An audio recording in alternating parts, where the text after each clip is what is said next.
അതിനകത്ത് ബഹുമാനപ്പെട്ട MLA വിശദമായിട്ട് പറഞ്ഞു കഴിഞ്ഞു. അപ്പോൾ ഓരോ നാട്ടുകാർ ഉന്നയിച്ചിരിക്കുന്ന ഇന്ന് വന്ന് ഉന്നയിച്ചിരിക്കുന്ന ഓരോ പരാതിക്കുള്ള നടപടി എന്താണെന്നുള്ളത് കൃത്യമായി പറഞ്ഞിട്ടുണ്ട്.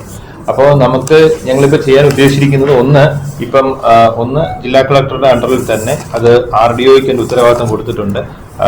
നമ്മൾ പരിശോധന നടത്തുകയും അതോടൊപ്പം തന്നെ ബന്ധപ്പെട്ട ഡിപ്പാർട്ട്മെന്റുകൾ, ഇപ്പോൾ ബന്ധപ്പെട്ട ഡിപ്പാർട്ട്മെന്റ് എന്ന് പറയുമ്പോൾ revenue department, panchayat, PCB, geology അടക്കമുള്ള എല്ലാ ഡിപ്പാർട്ട്മെന്റുകളുടെ ഒരു ടീമിനെ വെച്ചുകൊണ്ട് അത് ഇപ്പൊ നേരത്തെ പറഞ്ഞ പോലെ ബഹുമാനപ്പെട്ട MLA പറഞ്ഞ പോലെ ഈ ക്വാറിയുടെ കാര്യം മാത്രമല്ല, നമ്മളുടെ കോന്നി, റാന്നി മേഖലകളിൽ പ്രവർത്തിക്കുന്ന, നമ്മൾ ഏറ്റവും കൂടുതൽ അവിടെയുള്ളത് പ്രവർത്തിക്കുന്ന എല്ലാ ക്വാറികളിലും ഇങ്ങനത്തെ ഒരു അന്വേഷണം നമ്മൾ നടത്തുന്നുണ്ട്. ബിക്കോസ് എല്ലായിടത്തും ഈ പറഞ്ഞിരിക്കുന്ന പോലെ ഇപ്പം നേരത്തെ പറഞ്ഞ പോലെ തൊഴിലാളി സുരക്ഷിതരാണോ, ഇതുപോലെയുള്ള പൊല്യൂഷൻ ഇഷ്യൂസ് ഉണ്ടോ, ബാക്കി എന്താണെന്നുള്ളത് പരിശോധിച്ചിട്ട് സമയബന്ധിതമായിട്ട് തന്നെ ഒരു റിപ്പോർട്ട് നമ്മൾ എടുത്ത ശേഷം അതിന്റെ ഫർദർ ആക്ഷൻ എടുക്കാനാണ് തീരുമാനിച്ചിരിക്കുന്നത്. മാത്രമല്ല ഇപ്പം ഈ പ്രവർത്തിച്ചിരിക്കുന്ന ക്വാറി ഇതിപ്പം നമ്മൾ സ്റ്റോപ്പ് മെമ്മോ കൊടുത്തിരിക്കുകയാണ്, അത് കണ്ടിന്യൂ ചെയ്ത് തന്നെ പോവുകയാണ്. ഈ പറഞ്ഞിരിക്കുന്ന ബാക്കി എല്ലാ പരിഹാരങ്ങളും നടത്തിയ ശേഷം മാത്രമേ അതിനെപ്പറ്റി ബാക്കി തുറന്ന് പ്രവർത്തിക്കണോ, ബാക്കി എന്താണ് പൂട്ടണോ എന്നുള്ളതിനെ പറ്റി നമ്മൾ ഒരു ഇതിലേക്ക് പോവുകയുള്ളൂ.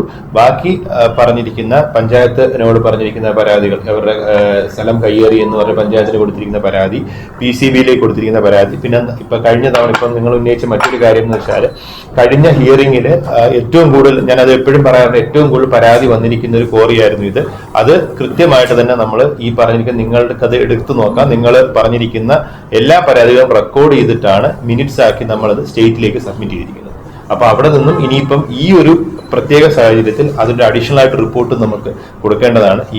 ഇങ്ങനൊരു അപകടം ഉണ്ടായെന്നുള്ള കാര്യം സ്റ്റേറ്റിലേക്ക് റിപ്പോർട്ട് ചെയ്യുന്നതാണ്. സോ ദാറ്റ് നേരത്തെ പറഞ്ഞ പോലെ അഡീഷണൽ ആയിട്ട് ഇനി ഒരു വേറെ പൊട്ടിക്കാനുള്ള അനുവാദമോ കാര്യങ്ങളോ ഒക്കെ മൂവ് ചെയ്യുന്നുണ്ടെങ്കിൽ അതിന്റെ കാര്യം കൂടെ നമുക്ക് നോക്കാൻ വേണ്ടി. അപ്പൊ ഇതാണ് നമ്മൾ ഇന്ന് തീരുമാനം. ഡ്രോൺ സർവേയും കൂടെ ഡ്രോൺ സർവേ നമ്മൾ ചെയ്യുന്നുണ്ട്. കാര്യം അതുപോലെ തന്നെയാണ് പറഞ്ഞത്, ഒരു ആക്ഷേപം പറഞ്ഞത് ഇവിടെ സർക്കാർ ഭൂമി കയ്യേറി പൊട്ടിച്ചിട്ടുണ്ട് എന്നൊരു ആക്ഷേപം പറഞ്ഞിട്ടുണ്ടായിരുന്നു. അത് അന്വേഷിക്കാനും നമ്മൾ ചുമതലപ്പെടുത്തിയിട്ടുണ്ട്. അതോടൊപ്പം തന്നെ നമ്മൾ ചെയ്യുന്നതൊപ്പം ഡ്രോൺ സർവേ ചെയ്തിട്ട് ഇതിന്റെ ബാക്കി എന്താണെന്നുള്ള ബാക്കി ഡീറ്റെയിൽസും കാര്യങ്ങളും എടുക്കുന്നതായിരിക്കും.